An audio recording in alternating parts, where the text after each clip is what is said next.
So my name is Joyce Norton, and I was born in 1942. The Japanese had just bombed Pearl Harbor about 6 months before I was born, and so we were in the midst of World War II. Here in the Mar Vista area where we lived, we had a McDonnell aircraft plant that was not very far away, and they were building aircraft for the war, and they had artillery and whatever there to protect the plant. My parents, I remember telling me that they, if they turned the lights on in their home at night, they had to have blackout curtains so that the light wouldn't show, because they were always afraid of an attack on the mainland. So that's kind of the period of time that that I was born into. My parents lived on Wade Street in Mar Vista. I was the second child. My brother was about 3.5 years older than I. His name was Marvin Richard, and we called him Dick. I don't remember too much about our time there on Wade Street. I was about 3 years old when we bought a home. They bought a home in Santa Monica on 14th Street, and that's mainly where I grew up. My father was a farmer at heart. His parents came from the colonies in Mexico, and his dad worked on farms in Arizona, and so some of his childhood was on the farm in Arizona, and he just developed a love for farming and growing things. So this property that the home they bought in Santa Monica was a very deep lot. There was 14th Street and then 16th, but there was no 15th, and so the lots facing both of those streets were very deep lots, and so there was plenty of room for him to plant fruit trees and have a vegetable garden, and he loved raising flowers. He raised huge chrysanthemums that I remember taking bouquets of white chrysanthemums to school, and for the teacher one time and for the office another time, and he raised gladiolas that were almost as tall as he was, and that was something he really loved. He also raised rabbits at the 14th Street home, and would sell the meat to some of the markets, and I remember we always had fried rabbit instead of fried chicken like other families had, and I loved fried rabbit. But after 2 or 3 years, he developed an infection from handling the rabbits in his hands, I think, and so he had to get rid of the rabbits. We had chickens. We always had at least a dog and maybe a cat or two. We raised parakeets and cockatiels. My dad built an aviary in the backyard. We raised a lot of parakeets. The cockatiels were a little harder to raise, and I think we only got 2 young cockatiels from that, but one of them we trained and kept in the house and had a lot of fun with. I remember one sad experience. I was sick and was in bed, and I had Tippy, the cockatiel, was on the bed, I was playing with him, and he started to take off, and I didn't want him to leave, so I reached out to grab him and try to catch him and hold him, and all I got was tail feathers. And he looked very silly walking around on the floor without any tail feathers, and it took a while for him to grow back in and for him to be able to fly again. So I felt very bad about that. But we always had pets. The cats, when we knew that the mother cat was expecting, we would really keep an eye on her. And when she would disappear, and we knew that she was having her kittens, we would watch and wait for her to come for food, and then we would try to track her. And we found one time she'd had a litter in a box of powder puffs from Merle Norman Cosmetics, where my father worked, that was in a box high up in the garage. So how she ever got up there, I don't know. Another time we found them in on the cushion of a chair in a shed in our neighbor's backyard. And then one time we found them in my mother's linen closet, on top of the linens, but there was not a speck of any indication that she'd had the birth there. And we never figured out what had happened.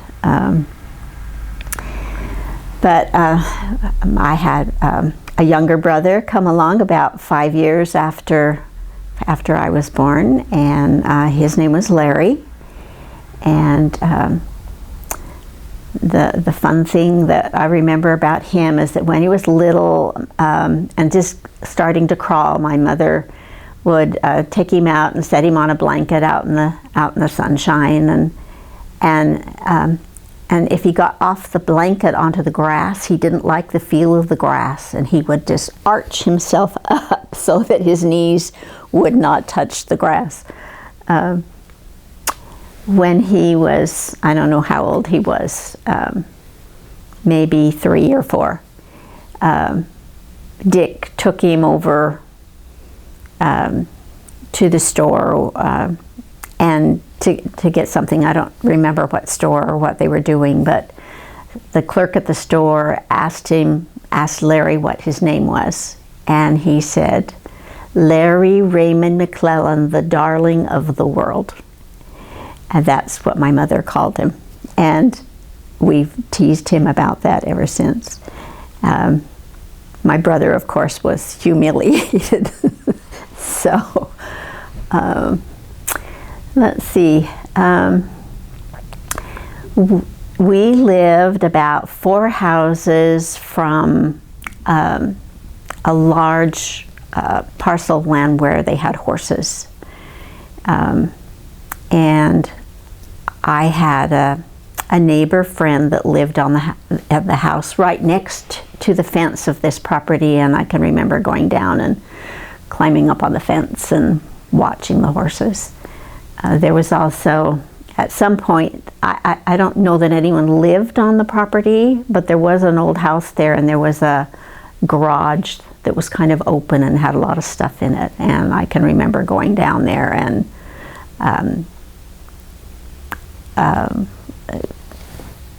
looking through and seeing it was a grand adventure to see what was there, and it was kind of like a haunted house kind of situation. I went to school at Will Rogers. No, not Will Rogers. That's the one down on Lincoln. I knew I should have written it down. Anyway, you can edit that in later. Anyway, a school down on the corner of Lincoln and Ocean Park Boulevard from kindergarten until about the middle of 2nd grade. And then a new school was built on that property that had the horses, had been sold to the school district, and they built a new elementary school there. So we started there in the middle of the year. And that's where I went the rest of my elementary school time. Back then, the school ground was open, and you could go down and play anytime. So we spent a lot of time down there playing on the swings and the monkey bars and all the school equipment. And during the summer times, They had a wonderful summer program that was open to any of the children, and they had like a hobby room where for just a quarter or a dime or whatever it was you were going to do, you could pay for the materials and make a craft. And I learned how to weave pot holders out of these stretchy bands, and I don't, a lot of different crafts. And anyway, I loved going there. And sometimes they had free movies. They had a watermelon busts. They had a coach there during the summer who would organize sports games. And so we just lived down at the school during the day, during the summers, and there was always something going. When our children grew up, the schools were fenced and locked and not available to the neighborhood children, and I just feel that was just really a shame that they wouldn't let the local children play on the public school ground. Let's see, my brother and I, when we went to the first school, John Muir, that was the name of it, John Muir Elementary School, we would, my mother let me walk with my brother, and it was probably at least 6 blocks or so down to that school. I remember at the new school, probably maybe when I was maybe 3rd grade or so, I was chosen to be part of a choir, and they taught us descant to Jingle Bells and to Silent Night. And I've always remembered the Jingle Bells descant, and I love singing that when people are singing Jingle Bells, but I can't remember the descant to Silent Night, and I wish I could. It was really pretty. In the 4th grade, I remember my teacher calling me aside one time and teaching me the secret of black magic, and then she had me work with her to play black magic with the students, and they could not figure out how I knew the right answer every time. So that was kind of fun. In the 6th grade, they taught us square dancing, and I loved doing the square dancing, but they would line the boys up and line the girls up by height. And whoever, as they paired them off going down the row, whoever you lined up with was your partner. And I always got lined up with John West. And what I remember about him was that when he would take my hand, he would squeeze it just as hard as he could. And I just hated John West. I always got paired with him. One thing I remember about playground activities, we played Red Rover, and one time one of the boys, I think he had a reputation for really coming fast, and as he was chosen to come across, he was running at them, and they were afraid of him crashing into their linked hands, and so they separated. And he was coming at such speed that fortunately he had had some tumbling lessons, and I watched him go into a tumbling roll, which really saved him because he really could have been banged up. Funny memories, you know, this one sport that I enjoyed in elementary school, we played, I'm not sure what we called it. It was just kind of a form of volleyball where it was just one-on-one, and you didn't hit the ball, you threw the ball. And that was something we played. Junior high school was just across the street from the elementary school.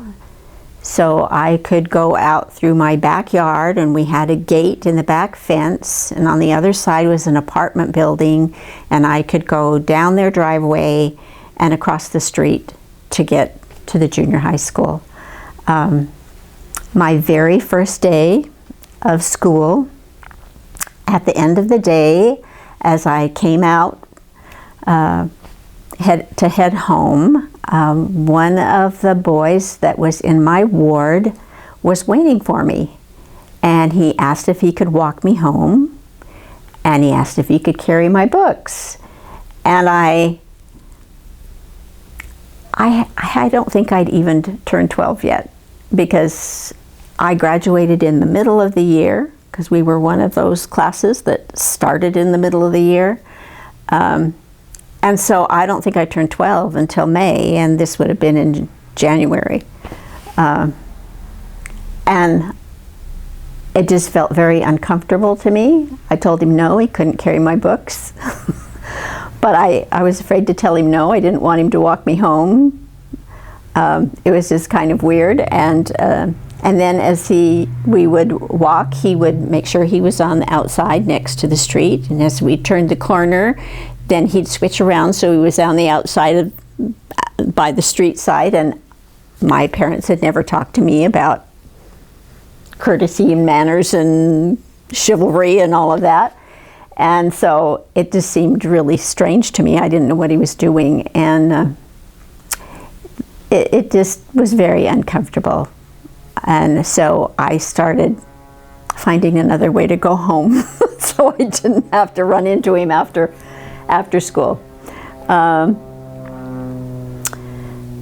Let's see. In junior high school, I was in the junior choir, and I loved that. I started out in the piano club, but we didn't have a piano, and so I would go to the club, but I couldn't practice at home.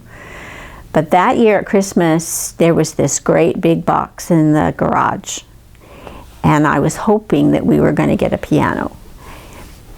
But on Christmas Day, it turned out to be a Hammond chord organ. So it had the upper keys, and then it had buttons that would play the chords. So as I tried to learn piano and stay in the piano club, I could practice the one hand, and then I would practice the bottom hand, but up in the upper register, but I couldn't do both hands at the same time, and so I gave up. I think after my first summer home after I went to college, my mother offered to rent a piano so I could take piano lessons, and I said, it's just a little late for that. So I never did learn to play the piano. Our Christmases, while we're on Christmas, we would hang a stocking on the fireplace, and we would get like an orange and maybe some nuts and maybe a few pieces of candy. That was what was in our stocking. And my father was a scoutmaster in Mar Vista Ward, and then when we moved to Santa Monica, he became the scoutmaster in the Santa Monica Ward, and they had, for their fundraiser activity, they had a Christmas tree lot on Ocean Park Boulevard and probably 16th Street. So he would be over there working on the lot, and as the truck would bring the trees in, he would go through and he would always pick out a really nice tree for us. So we always had a very full, really pretty tree from the lot. I enjoyed, we always decorated the tree as a family, and we used tinsel, the metallic tinsel, and we would hang, my mother made sure we had one strand at a time so it was all even and hang so beautifully. Now they don't have tinsel anymore. It was very time consuming. When we had our family here and decorating the tree, everybody would help me decorate with all the ornaments, but when it came to hanging the tinsel, everybody disappeared. So after a few years, I stopped having the tinsel. We played a lot of games as a family, and we had a floor furnace, and I can remember sitting near the furnace on the floor and playing games. I remember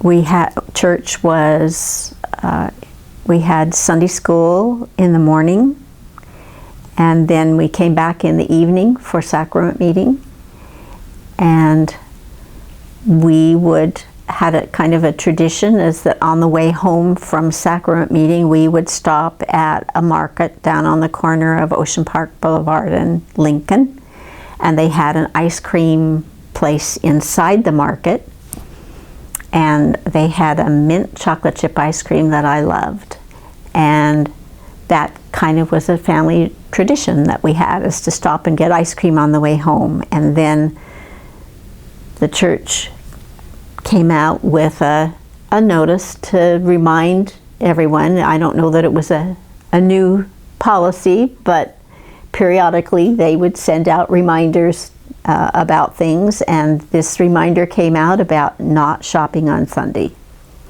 And so I remember that this is something that my family, my parents decided that this is what we would follow. This is what our church leaders wanted us to do, so this is what we would do.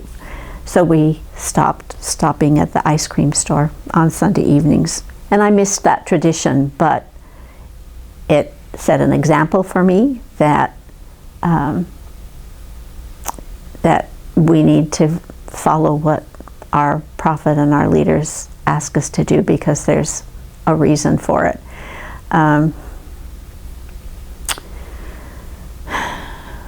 What else? Vacations? Maybe some your memories with Dick and Larry as kids, maybe. Okay. I'm always been afraid of spiders, and my brother loved to tease me with spiders. And I can remember one incident where he found a spider hanging on a little bowl, probably a bowl that we had set out for the dog or whatever. Anyway, he brought this bowl in with this spider hanging on it and handed it to me, and that didn't go over very well.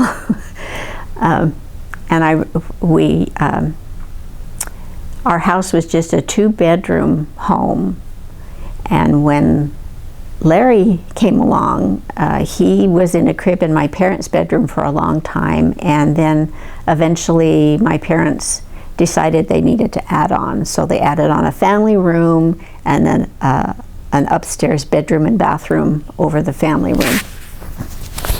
And during that construction time, while they were adding on, the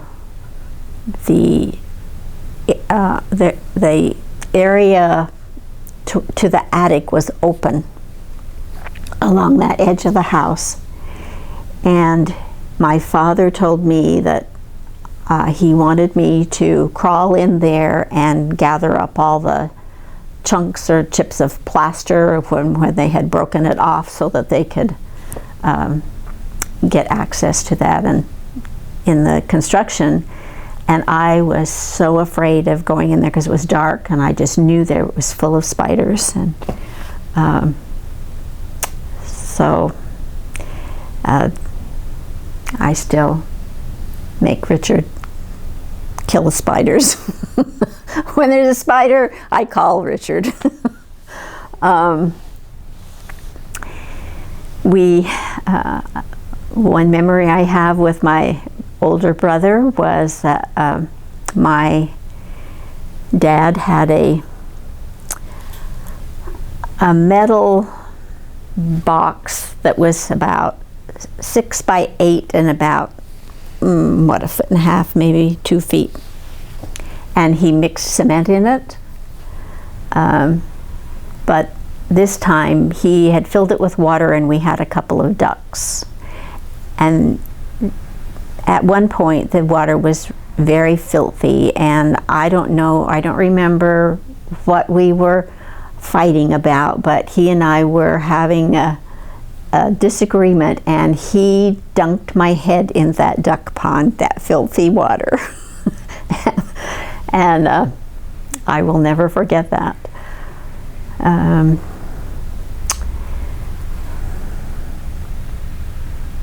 Can't think of any other things about Dick and Larry in particular while we were growing up. Any I guess you kind of talked about Christmas and stuff.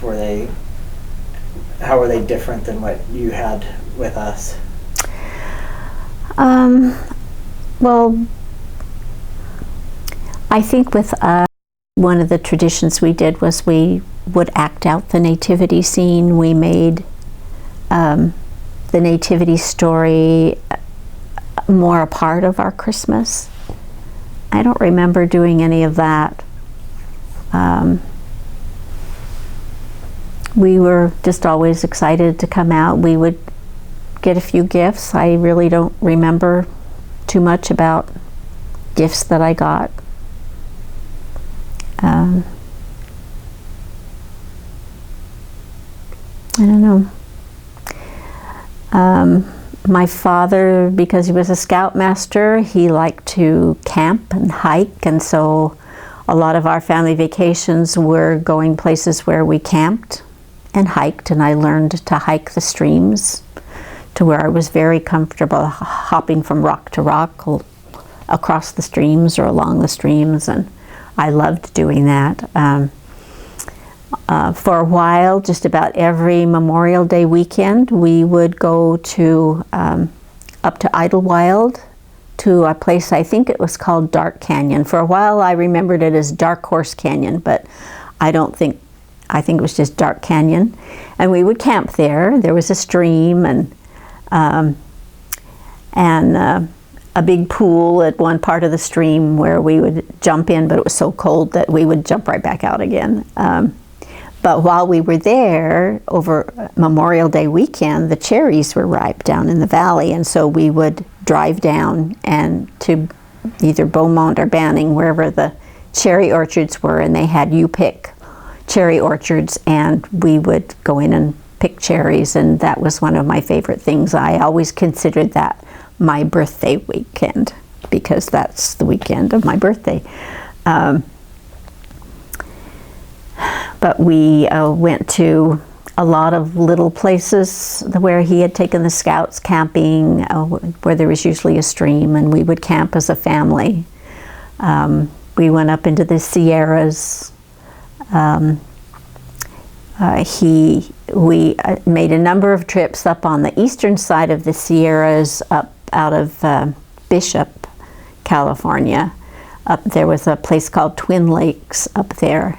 And that was one of the favorite places that we would go and camp and hike. And I remember my father kept trying to catch a chipmunk. And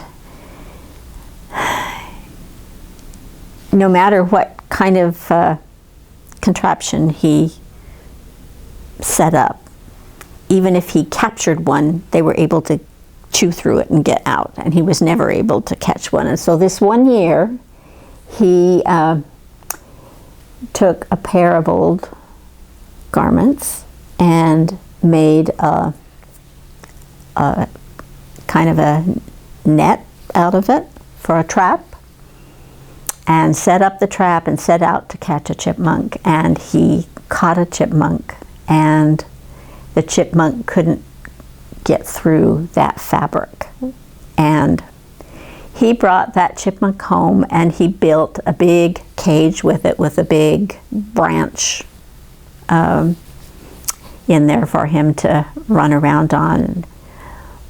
But it was kind of sad that that chipmunk was taken from its home and all by itself, and he would go up the trunk of the branch and over to the wire, and he made a circle up and around and up and around, and just to get the exercise in, I guess, that he needed. And he probably lived for several years in this. We took one trip up to,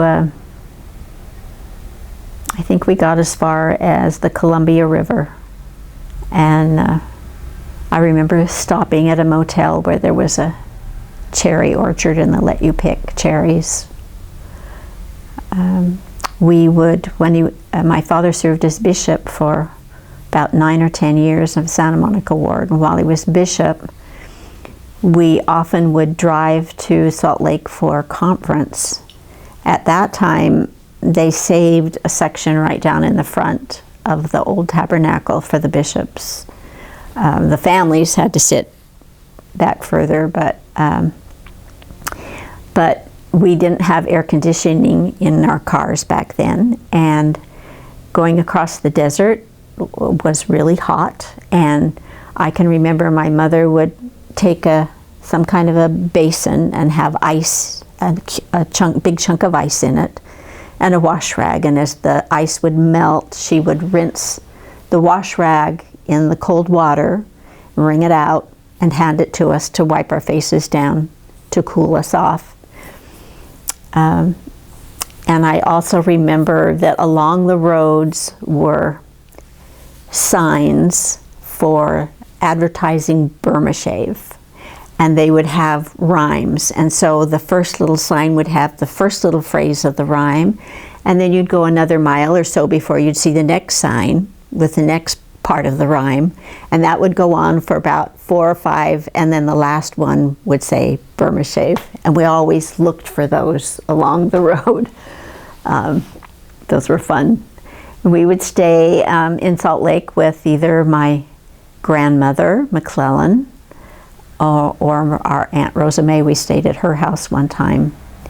And so I enjoyed those trips to General Conference. About your dating life that you talked about last night. What part did I talk about? I only had one.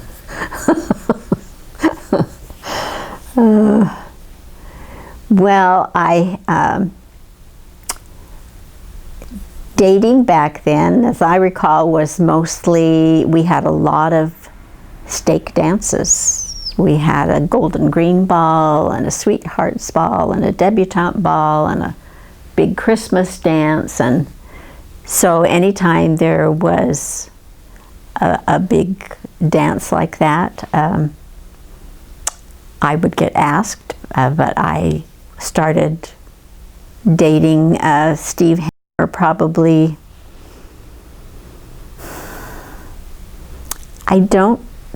I may have gone to some dances in junior high school, but I don't think we started really being boyfriend and girlfriend until high school.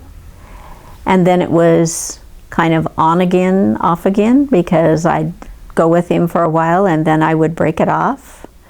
But then no one else was asking me out, so then I would start going out with him again for a while, and then I would break it off.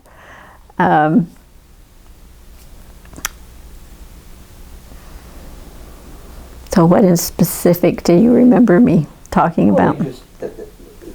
That you just dated him throughout high school, and he kind of isolated you from... Yeah, he chose, we had people in our ward that were very musically and theatrically inclined, and they started putting on operettas, small musical plays. And we did HMS Pinafore, and we did The Mikado, and we did Brigadoon. And I was part of all of those, and we would practice all summer long, and then we would put on this production just before school started in the fall. And they had scenery and musical numbers and dance routines, and it was just a lot of fun. And it was mostly just the teenagers. HMS Pinafore had a lot of adults in it, and The Mikado also had adults, but Brigadoon was all the teenagers. There were no adults in it, and they did a lot of the work. And it was so much fun, but we spent all summer doing that. But I remember that Steve would, he didn't want to participate in Brigadoon, but he wanted to pick me up after the rehearsals. And so he would come and pick me up, but then I would find that the rest of the kids were talking, well, let's go to Foster's Freeze, or let's go here, or let's go there. And I didn't go with them because Steve was picking me up. And I look back and I see that, he kind of isolated me from the rest of the group. And I had friends, but I never felt like I was really a part of their group. I had one girlfriend that I was close to, but everyone else was a lot closer with each other than I was.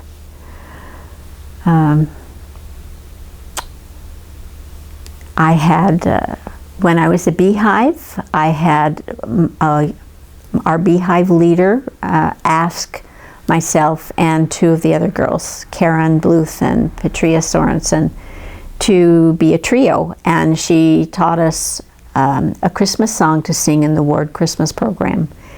And we enjoyed doing that so much that we became a trio, and we would sing for sacrament meetings, not just in our ward but other wards, and we would sing for talent shows or ward parties, and we even sang, we were asked to sing for the, back then they had a Southern California Seminary graduation. So it was all the way from LA down to San Diego, came together somewhere in the middle at a big stake center for a seminary graduation. And we were asked to sing. And I remember we didn't have a pianist with us that time. And the piano was on the stage, but it was behind the curtain, and the curtains were closed. And so we had to come in the dark, get our pitches on the piano, and then try to find where the opening was in the curtain to get out on the front of the stage. And as we finally came through the curtain, Karen kind of stumbled a little bit and forgot her pitch. And so she made a big scene about going back through the curtain to get her pitch. All the while I had tried to hum her pitch to her, but she was not paying any attention. And then she finally came back and we were able to sing our song. But I remember looking out there, and there were hundreds of teenagers our age. And I felt so embarrassed at this big scene that was created up on the stage. But we did have a lot of fun singing, and we would sometimes practice at my house. Karen lived in that apartment building that was just through our back fence on the other side. That was where I would walk through the gate and down their driveway to get to junior high school.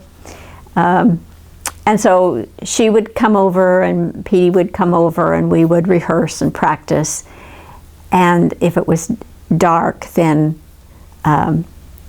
we decided, well, we'd walk her back there. I don't think my parents were home, so we were going to walk with her back to that back gate. And so we went out there in the dark to walk her back there, and we all got scared. And so we came back and called her dad and had him come and get her and walk her home because we were too afraid to go out in the dark. So why did you date this guy for so long? You talk about that experience in your life.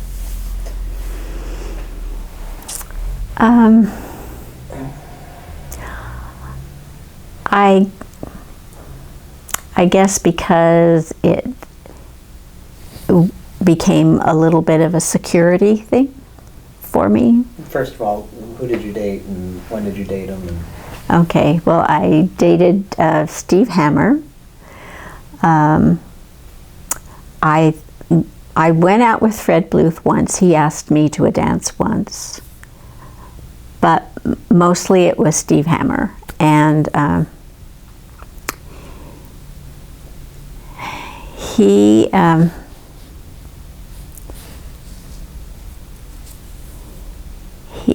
he was the one that would pick me up from practice. And kind of, I don't know what to say about him. I'm not sure what you want. I don't remember what I said that you... Well, I think that you spent you probably wasted a lot of your teenage years being isolated by somebody who kind of was controlling. Yeah.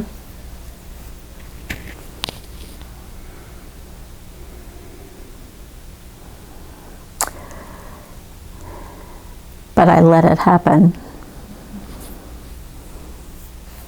So he would want to pick me up for mutual, and I remember one time he didn't come, and I waited and waited, and I finally called, and he'd forgotten all about it. And but he would pick me up for mutual. He would pick me up from our musical practices. But I'd go out, I'd kind of go steady with him for a year or two, and then I just needed to break away and be with my friends, and so I would break it off and try to have more of a relationship with the girls, you know, and do things together and that kind of friendship, and make myself available to go out with some of the others. But you know, when that wasn't happening, then I started to, became kind of a security thing. So I'd start to go out with him again. I must have broken off with him 3 or 4 or 5 times over our relationship, but ended up kind of going back, dating with him again, because it was just more of a security. Was he at BYU? He was at BYU. So how did you not date him at BYU? I did date him at BYU.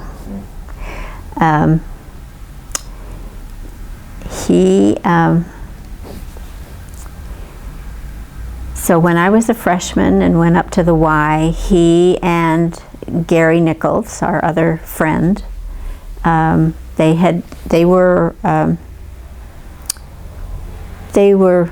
ahead of me. In school, they were ahead of me by 1 semester, but I graduated at the end of January. I had a 4-year scholarship to the Y, but the Y was on the quarter system still at that time. And so I elected to stay home and go to Santa Monica City College and get a whole semester of classwork in, and then start the Y in the fall. And the Y agreed to postpone my scholarship to start in the fall. So they'd had a year up at the Y before I went there that first fall. So they were showing me around, and I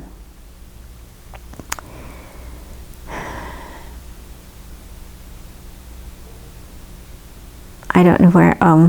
So during that year that he was up there and we were not together, he had started dating another girl that he met up there. And then when I came to the Y, we started dating again. And he left on his mission the spring after I started of my freshman year. He left that spring, and we had been dating. And so before he left, he gave me his missionary journal. And he was going to send me letters, and I was to copy them into his journal. And, you know, at first I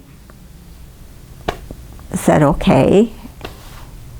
And he wasn't gone for very long, and I realized this was really a bad idea, because if things didn't work out between us, then his missionary journal would be in my handwriting. That was really a stupid idea.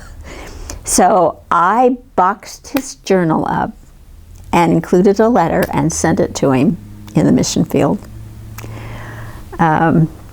We continued to write until that next Christmas, and I'd had a couple of dates with Richard, and so I got this really weird letter from Steve at Christmas time that almost sounded like a Dear Jane. It was just weird, but he could be weird.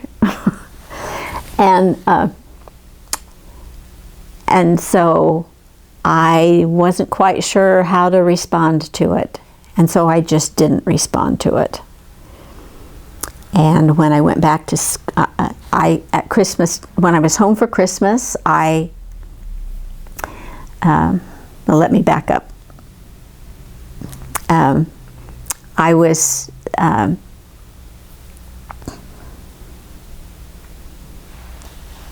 so that doesn't fit time-wise.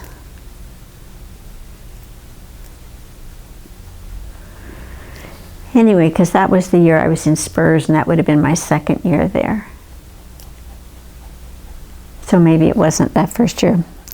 I don't remember.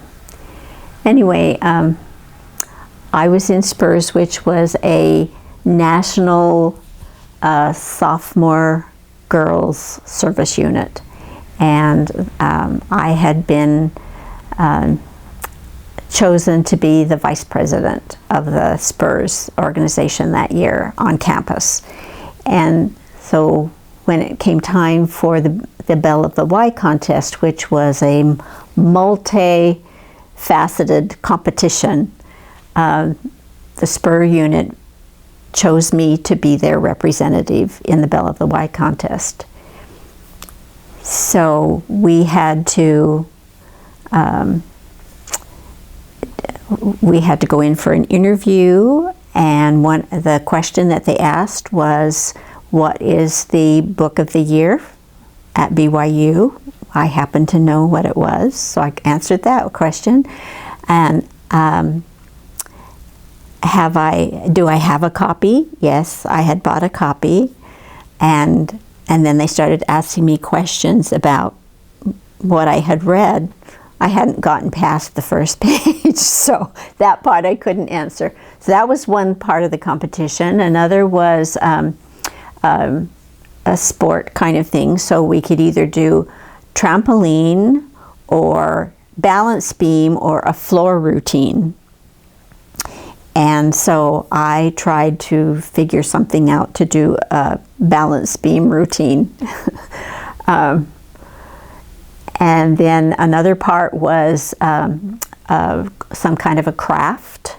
And so when I was home I think on my Christmas break, I sewed an outfit, and that was my craft that I presented. Some did I know one girl did a cake that looked in the shape of a piano because she played the piano. So it could be any kind of craft. And then one was ballroom dancing. And so I had asked Richard, who we had dated, we'd had probably 2 dates, maybe 3. And I asked him to be my dance partner for that competition. So I was home at Christmas time. My girlfriend Ellen was a dance major, and so she helped me with some different steps because we had to do different types of ballroom dance. So when I came back from Christmas, we would practice together for the competition. But it was that year, I think, that I got this weird letter at Christmas time from Steve that sounded like a Dear Jane, and I was starting to date Richard, and so I just didn't respond to it. I didn't know how to respond to it. So probably late in January, I got a telephone call from him from the mission field, wanting to know why I hadn't written back to him. And so I broke it off over the telephone.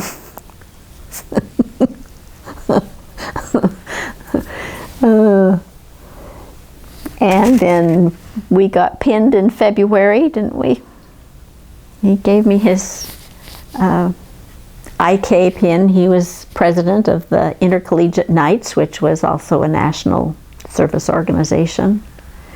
And then we were engaged in April, and how he worked with my roommate to figure out my ring size. So he had her she just was goofing off with me one time and took one of her rings and was putting it on me all the time she was working for him. So then he invited me to go to see a movie on campus. And so he picked me up, and then as we were driving up towards campus, he talked me into, instead of going to the movie, let's go for a drive up the canyon. So I said, okay. So we went up to Sundance, and he parked right next to the stream. It was really very romantic. The stream was running there, and the trees, and that's where he proposed to me. Gave me my ring. It's very romantic. And then the tradition was with, and I don't know whether you're interested in this part at all, with announcing the engagement in my spur thing. Probably not. I don't know what you're going to say, so I don't know how I can say it or not. Okay. Well, the tradition was that when someone in the spur or club got engaged, that they would keep it a secret, and they would tell there was a engagement person chosen that took care of this. And so you would tell that person, and they would arrange for the next meeting. They would have a candle in a little holder that could be passed, and the ring would be attached in some way to this. So the group would get in this circle, and they would sing the spur song and pass this candle around with the ring, so everybody could see the ring, and it would go all the way around until it came back to the person that was engaged, and then she would blow the candle out, and that was the way you announced that you were engaged. And at the next meeting, I had a whole week between when he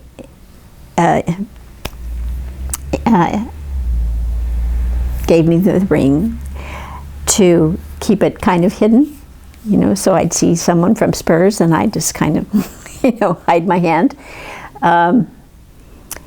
And that at that meeting that it would be announced, we had just tapped the new girls for the next year, because Spurs was just a sophomore girls organization.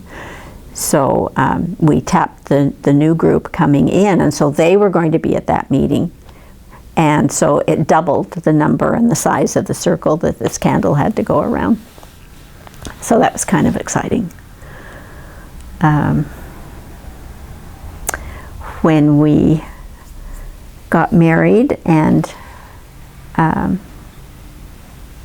we were married in the Los Angeles temple by President Bowering, who was the temple president.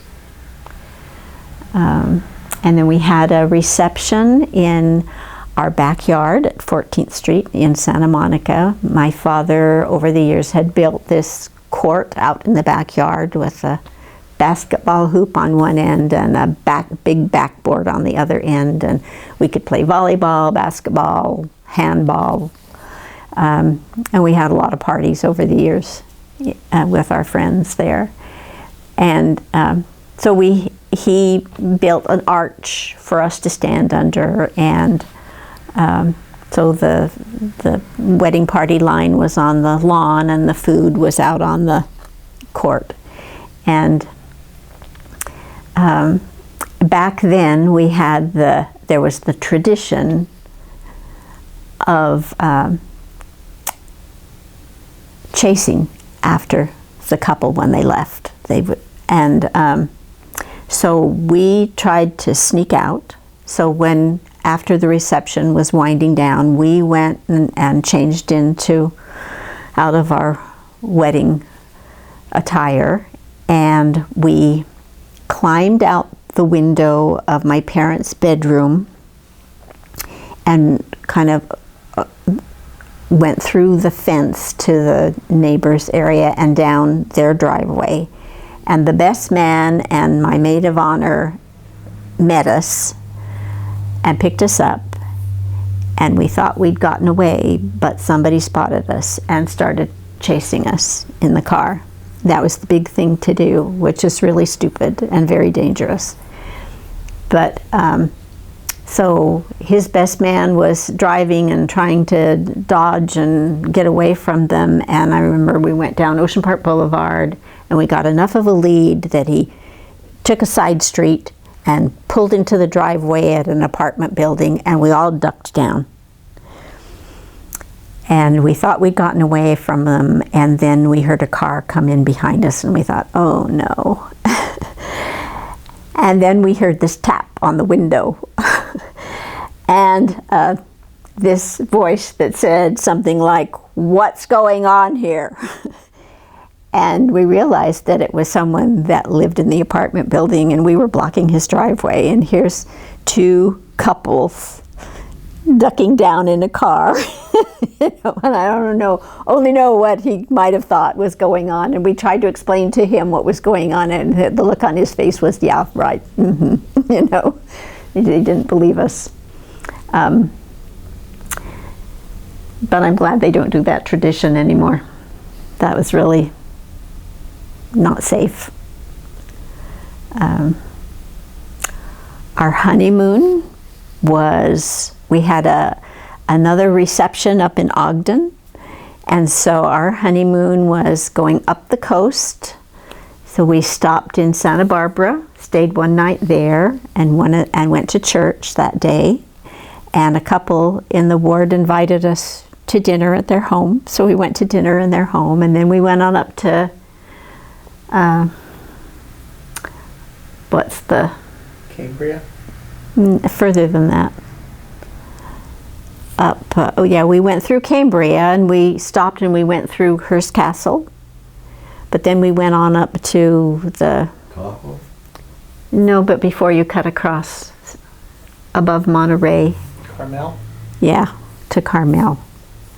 And then we cut across. Yeah. I remember we stopped and had dinner at a place outside Yosemite, and we were going to order steaks, and the waiter would not let us order well done steaks. And he talked us into trying medium rare. And so we did, and we liked it, and so we've gone. Changed your life. Yeah, it did. And then we went through Tahoe and then across Nevada to Ogden. That was our honeymoon. Richard's parents had the reception in a reception place that was just for receptions. And so I remember when my mother went with me over to see the building, she was impressed with, he had these portraits that he had done of all these brides. And so she asked him to do a portrait of me, which he did. And, but we didn't even think to have one done of the two of us. And I've always regretted that. So, that was really dumb not to make it of the two, but all the ones that were hanging up were of the bride, and that's what my mother saw, and that's what she wanted. So we had our reception there. His grandmother, Norton, was there, and that was probably the first time I met her. And she died about a month later. So I never really got to know her very well.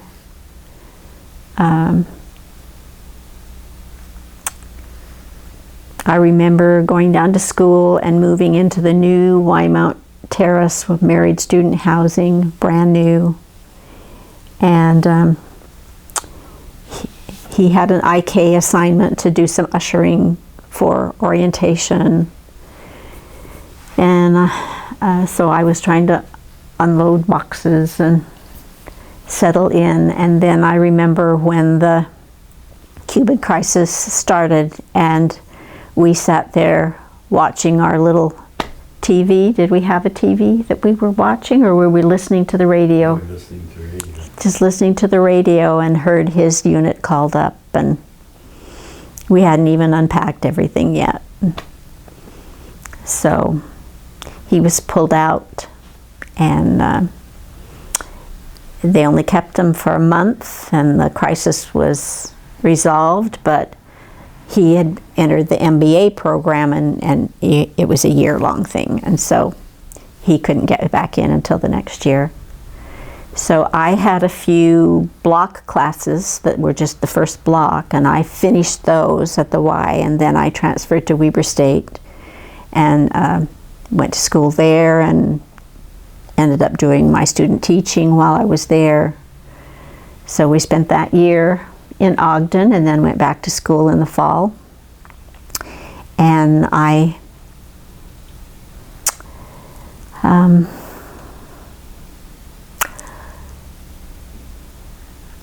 finished up,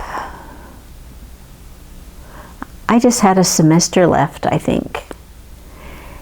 And I was fortunate that I was able to get a job in the middle of the year teaching, because a teacher out in the Alpine school in Alpine, Utah, who taught first grade and kindergarten, half day of each, she was expecting twins, and so she was to the point where they either wouldn't let her stay any longer, or she was having trouble and had to leave because of that.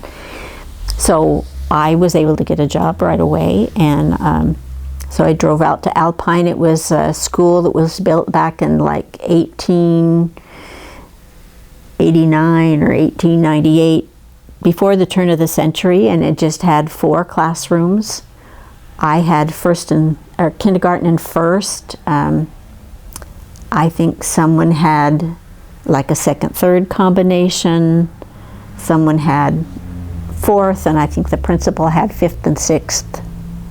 And so I taught there that semester, and then the next year I moved into a school in Orem, Geneva Elementary School, which was a much closer drive. It was kind of scary driving on that little road to go out to Alpine in the winter, where you couldn't see where the edge of the road was sometimes. But it was a good experience, and then I had the year at Geneva. I had 2 half-day first grades, which was a lot of students to keep track of. And when March came, and we were going to have parent-teacher conferences, they were telling me I couldn't work past a certain point in my pregnancy because I was expecting Kristen. And that was just their school policy. Nowadays, they work right up until they're ready to deliver, and that's no big deal. But back then, you know, you started showing too much, and then you couldn't be in front of the students for some reason. So I said, I've got, they didn't want me to announce it yet to the students. And I said, I've got parent-teacher conferences coming up. This is the best, but I don't want to announce it to the parents if I haven't been able to tell the students that I'm leaving. And so they kept saying no, and then at the very last minute they said, yeah, you can tell the parents. And I said, no, I'm not going to tell the parents without telling the students first. And anyway, so I had to leave teaching because of their rules. I felt fine. And so he finished up his master's program, and we moved back to California, and Kristen was born in July.